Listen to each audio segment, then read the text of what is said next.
Today's book is Lady Chatterley's Lover by D.H. Lawrence. So this is this book is not as famous nowadays as it used to be, but it used to be very infamous. The publishing history of this book is very interesting, and in fact, I think the publishing history of this book is maybe more interesting than the actual book itself. Like, knowing about this book is kind of more interesting than actually reading this book. But I'll get to the contents later. This is one of those things that I picked up somewhere or other along the way. I think I picked it up on Wikipedia one day. I probably spent way too much time online. So I had known kind of vaguely about this. But turns out not everybody does. Like, a lot of people in my book club really had no idea about this book. So if you're already familiar with the history behind this, forgive me, but I'll just kind of recount the whole thing. This book was published in 1928, and it was banned pretty much everywhere as obscene. The author D.H. Lawrence had it published in Italy, apparently because the Italian printers couldn't understand the words they were typesetting. So they had no idea how sexual the book was. And it was banned in England, it was banned in the United States, it was banned in Australia, it was banned in India and Japan. It was banned pretty much everywhere for about 30 years. But during those 30 years, it was a very popular book on the black market. People would smuggle in copies from Italy, or people would illegally copy, pirate. We'd call it pirating nowadays. I don't think that term existed in the 1920s. But people would make copies and sell them illegally. And I think it was popular to put a paper bag over the book cover and just kind of sell it under the counter at bookstores and stuff like that. So it was very popular for about 30 years, and then in the 1960s, when things started loosening up, it started to the laws started changing. In England, there was a very famous obscenity trial about this book in 1963.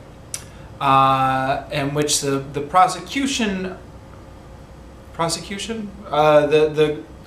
case against the book, the lawyer instructed the jury. He said, don't think about whether this book is okay for you. Think about whether you'd be comfortable having your wives or servants read a book like this. It was an all-male jury back in 1963. But apparently that lost him the case. That kind of tipped the government's hand a little bit too much about kind of the classist or sexist implications about banning a book like this. So it was released in England officially, like unbanned, in 1963, around about the same time in the US. I don't remember the exact date. And it was widely regarded in England, and apparently still is, as being kind of like the book that accompanied the sexual liberation in the 1960s, even though it was published in 1928. So, it's got an interesting history behind it. For all that, this book was never really high on my reading list, because I had, again, picked up, I don't even remember where, conversations from people or whatever, that D.H. Lawrence was not an easy author to read. This and Sons and Lovers is his other famous one. And I think, just a conversation you have in a bar with somebody or something, people complain that he was not an easy author to get through. So, I kind of vaguely wanted to read it in the way I kind of vaguely want to get around to all the classics eventually.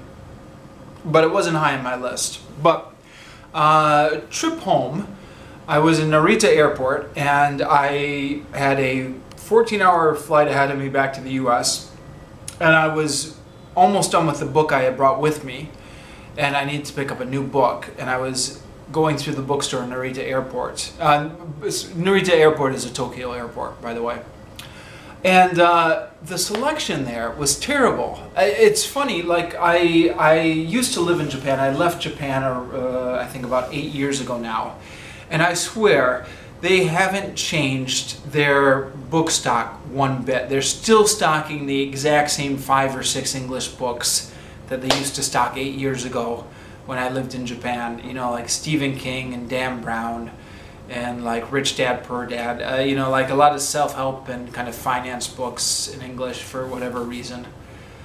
Yeah, and then a handful of classics. And I'm a bit kind of choosy about what I read. Like, I didn't want to read like Dan Brown because I don't like to waste my time when I'm reading. On the other hand, I was looking for a classic that's readable because, like, you know, you don't want to get anything too heavy on these long airplane rides. So I was flipping through that, and of the ones I flipped through, just kind of browsing in the bookstores, this looked like the most readable of the selection. And, you know, of course, it's got a reputation, right, for being very sexually explicit, so that's something to catch your interest. So I got this, and as it turns out, my original book lasted me longer than I thought it was. I only got a couple chapters into this on the airplane. But I was very impressed by those first 2 chapters. I was like, wow, like, this is a lot better than I thought it would be. And, like, actually, this is very engaging. And I think, if you'll excuse a quotation, I think right off the bat, chapter 1, this book really starts off with a bang. Let me just kind of read the first few paragraphs. The first paragraph, he says, "Ours is essentially a tragic age, so we refuse to take it tragically. The cataclysm has happened. We are among the ruins. We start to build up little habitats, to have new little hopes. It is rather hard work. There is now no smooth road into the future, but we go round or scramble over the obstacles. We've got to live, no matter how many skies have fallen." Like, what a great first paragraph, huh? This was more or less Constance Chatterley's position. The war had brought the roof down over her head, and she had realized that one must live and learn. Then the third paragraph, it says, she married Clifford Chatterley in 1917 when he was home for a month on leave. They had a month's honeymoon. Then he went back to Flanders to be shipped over to England again 6 months later, more or less in bits. Constance's wife was then 23 years old, and he was 29. I just thought, I mean, it's a bit kind of morbid, but I mean, like, what a writing style, huh? He went back to Flanders to be shipped over to England again 6 months later, more or less in bits. I mean, what a way to describe things. So, like, I thought, yeah, okay, I'm hooked. And you read it, the first chapter is like a mini novel in and of itself. You kind of go through the life of Constance Chatterley. Chatterley's her maiden name, sorry, her married name. So she starts as Constance. She grows up in this kind of liberal, I think they call them a Fabian, which is a socialist sect society.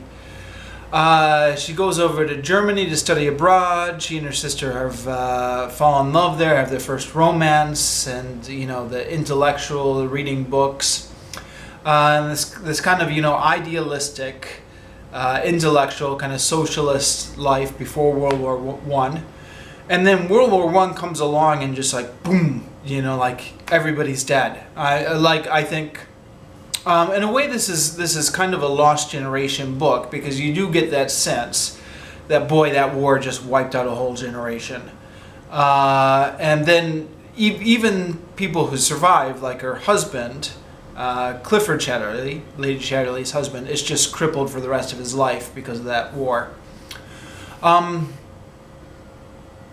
It was also interesting, you know, again, something just kind of right in the first chapter. It talks about the generational conflicts between like Clifford Chatterley and the kind of other young people there who just resented the authority of their parents and resented the authority of their governments, and just kind of, they weren't really activists, but they just kind of had a mocking, kind of sneering attitude towards the older generation. And I thought, you know, because you kind of have this mythology sometimes. Well, sometimes every generation is under the impression that they're the first ones to rebel. And if it's not that, then the official mythology usually is the 1960s, with the beginning of the rebellion of the youth or something like that. But, you know, probably young people rebelling or recoiling against the authority of their elders is probably just as old as time. And, you know, here's a book written in 1928 talking about life in the 1910s and the generational conflict there. You know, just a reminder that, you know, things never change. And I thought that was really interesting, and I thought his style was really engaging. So I was really kind of hooked by this book, except I didn't really finish it. I got back to America. I went into, I think, a bookstore in the Denver airport was like the first stop I went into right off the plane. They had a much wider selection, so I could indulge more of my niche interests there. And then this one just kind of sat on the side until we needed a new book for book club. We just finished The Passage to India. And I was kind of thinking, I've been meaning to kind of finish this one up anyways. That first couple of chapters was kind of interesting. So I said, well, guys, if nobody else has any other ideas, anyone heard of Lady Chatterley's Lover? I think it might be interesting. They hadn't heard about it, but the moment I mentioned it was banned for obscenity for 30 years, that got people's interest. So we read this as a book club book, and people hated it. Everyone hated it. There were 10 people in the book club. Only 3 people made it to the very end, me and 2 other people. And the other 2 people hated it. They just, you know, some people just make it to the end of the book no matter what. And I had a tough time with it myself at points. So, I love the first chapter. And in fact, the first several chapters are good. I think nothing really kind of equals the bang out of the gate you get with the first chapter. But the first several chapters are interesting. It is talking about her life. You know, her husband's been crippled by the war, so she's, you know, she's 23, and she's not a widow, but she's with a sexually impotent husband. So, you know, she's got no sex life, and she's just kind of her husband is kind of heir to this country estate out in the Midlands, the boring part of England, and so she's just kind of stuck out there. So it's a bit of a mundane plot as these things go, but there's some interesting discussions. Her husband's an intellectual, and he has these intellectual parties, and there's some political discussions. They're talking about the Bolshevik question, and you know, it is the 1920s, like this was just a few years after the revolution, so I think this would have been on people's minds. I think that in the 1920s, it was, you know, this was a time when Trotsky and Stalin were still battling each other for power, so it was not a foregone conclusion at that point that Bolshevism was going to turn out to be awful. Is my kind of amateur opinion. I think it was still up in the air then. And I thought this was quite clever. There's a discussion in this book about whether sexual descriptions in books are of any value. And, you know, here it is in a book that's notorious just because it explicitly describes sex. And the characters are talking about, like, is there any value in describing sex? And I thought, that's a neat bit of kind of meta commentary going on here, where the characters in the novel themselves are kind of discussing whether or not this kind of thing has any value in a novel.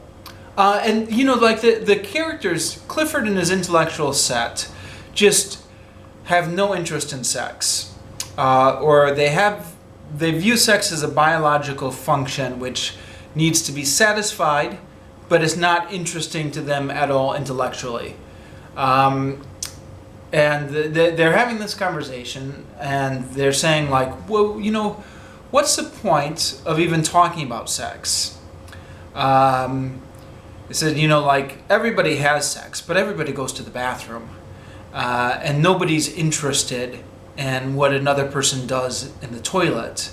So, like, why are we interested in what another person does when they're having sex? Like, it's inherently uninteresting.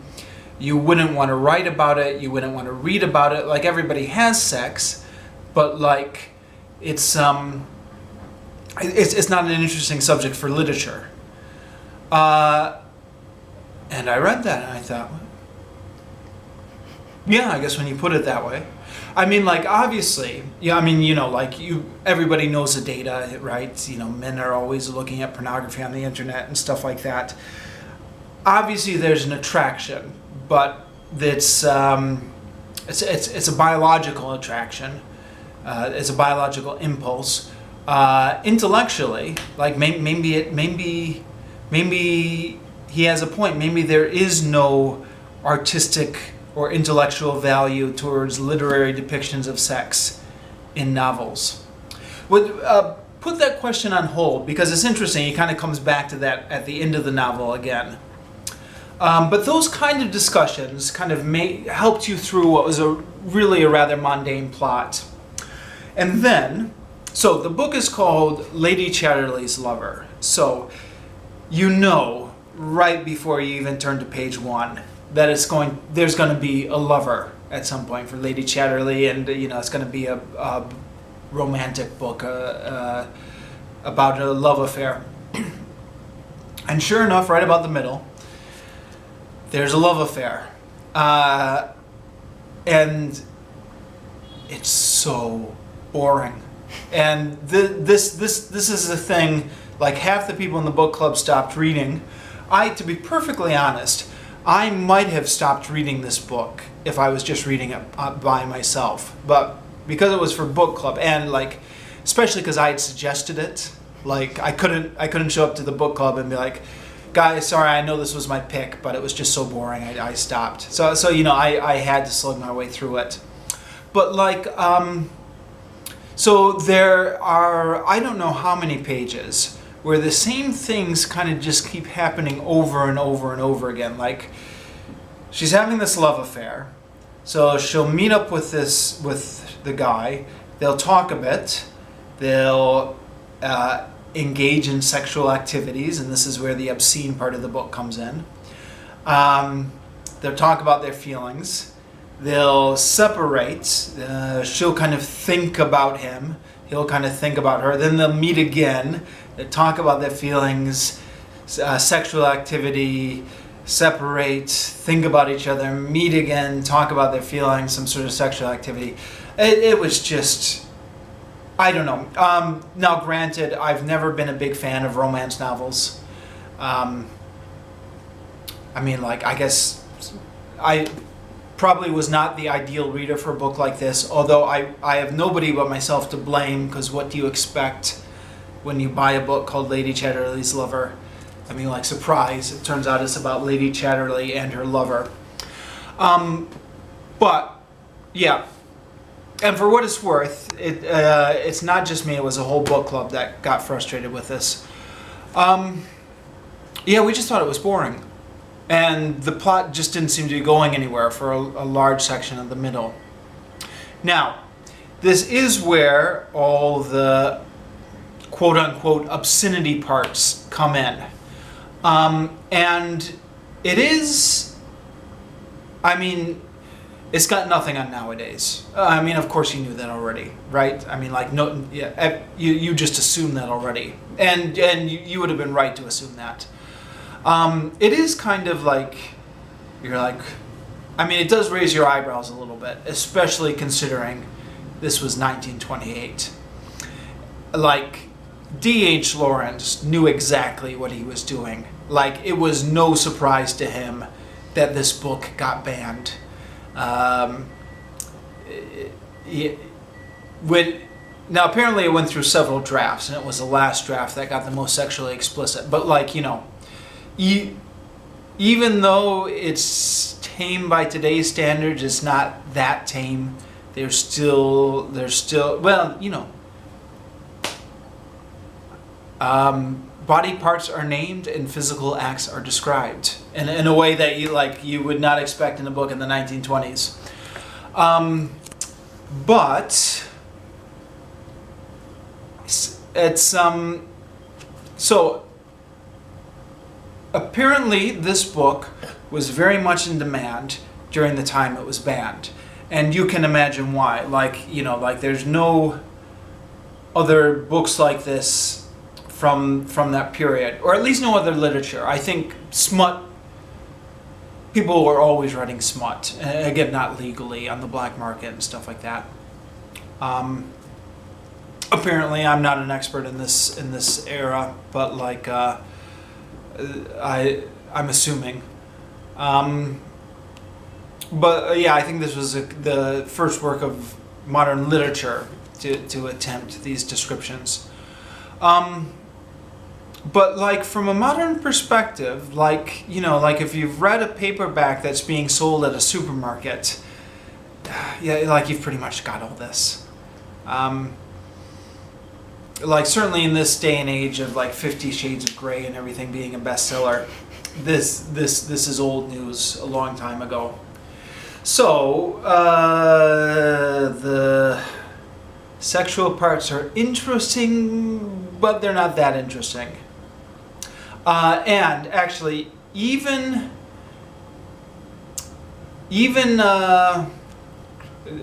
what's the word I want to use? Even people who critics. I'm going to say critics, but I don't mean in the sense critical. I mean people who write about D.H. Lawrence, even his biographers and stuff like that. Even the publisher's introduction in this book kind of like apologize for it, and they say, okay, the sex scenes aren't all that great, but you got to remember back in 1928 he was the only one doing this, so like it's not like he had any kind of wealth of genre to build off of. He's just kind of out there in no man's land making up the genre himself. You know, that's I guess that's understandable, but it's still, even people who like D.H. Lawrence are kind of apologetic for some of the sex scenes. There's also a few other things going on in this book besides the sex stuff. So D.H. Lawrence apparently got the idea to write this book. He had been living abroad for several years. He had gone back home in 1926 to his hometown, which was during the miners' strike, and he was very affected by all these miners who were kind of out of work and the class issues.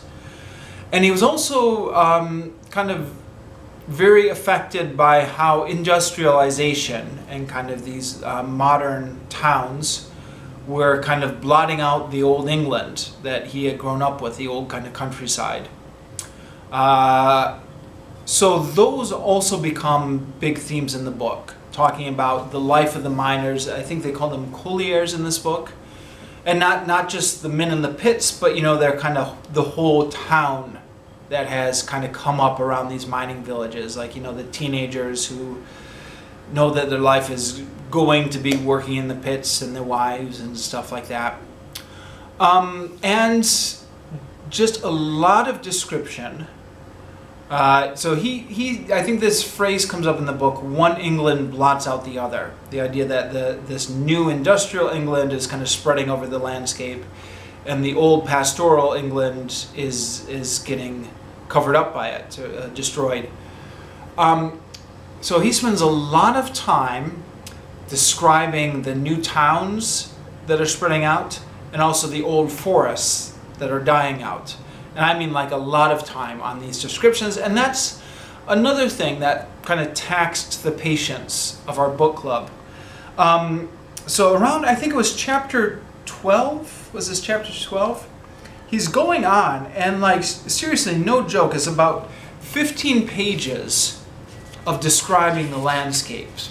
And this is right about this point where I almost gave up on this book. Except I couldn't because it was a book club and it was my suggestion. But I wrote here at the top of the margins, this is really getting hard to stay focused. I mean, you have that where you get to the end of the page, and you're like, oh, shoot, I wasn't paying attention to anything I just read. And then you go back to the top of the page, and then you do it again, like those kind of books. Like, after 15 pages of him describing the landscape, I was just really having trouble paying attention. And that's reflective of my shortcomings of a reader. Like, I've never been a real literary person, so like these long literary descriptions always lose me. Somebody who's a lot more kind of into literary descriptions or literature would probably do better at this than me, but I really struggled with it. And then, the last few chapters, things pick up again, and all of a sudden the plot starts moving really quickly again as things get set in motion. I don't want to spoil it. I'm not going to spoil it. There's really not that much to spoil anyways. But like, yeah. So, ending picks up better. And I quite like the ending. And I guess I'm glad I read the book. The other people in my book club, I think what happened is, even though the ending was a lot faster paced and a lot better, I think by the time they had slogged their way all the way through that middle, they'd exhausted all the goodwill that they had for this book. So even though the ending was better, like a friend who was in the book club says, it just didn't justify itself to me. I don't know, maybe it doesn't. Something that I did think that was interesting, though, coming back to that sexual question, that, the beginning, like, is sex interesting to kind of write or read about? Something that Lady Chatterley comes to the conclusion of at the end of the book is that all these intellectuals who are just obsessed with the life of the mind, they're dead. They're like walking corpses, is the word she uses, or corpses. And the people who are really alive, or the times you're really alive, is when you're experiencing the physical sensation of sex. Seems to be something that's coming through here. Maybe that's defining it too narrowly, maybe just a physical sensation in general. But there's an argument. There seems to be an argument being made here, but by Lady Chatterley, and I get the impression the author is sympathetic to it. That the intellectuals have got it all backwards, where they say sex is just some unimportant physical need that needs to be satisfied. It's the life of the mind that's important. She's saying no. These people who are obsessed with the life of the mind are just dead. The essence of being human is kind of satisfying these physical desires. This comes up again. This comes up several times near the end of the book. At one point, she thinks to herself, you know what liars, poets, and everyone else are? They make you think that you want sentiment. But what you really want is the physical desire. I'm misquoting that because it's from memory, but something like that. Like, all the poets always talk about these sentimental things, but what people want is sex. Again, another point, she's talking to her lover and she says, don't people just live for nights like last night? As if this whole thing is like why we are alive. It's interesting food for thought. I'm not going to do it justice because I'm not smart enough to kind of parse through it, and my own thoughts are not coherently formed. Plus, I'm running out of time on this video.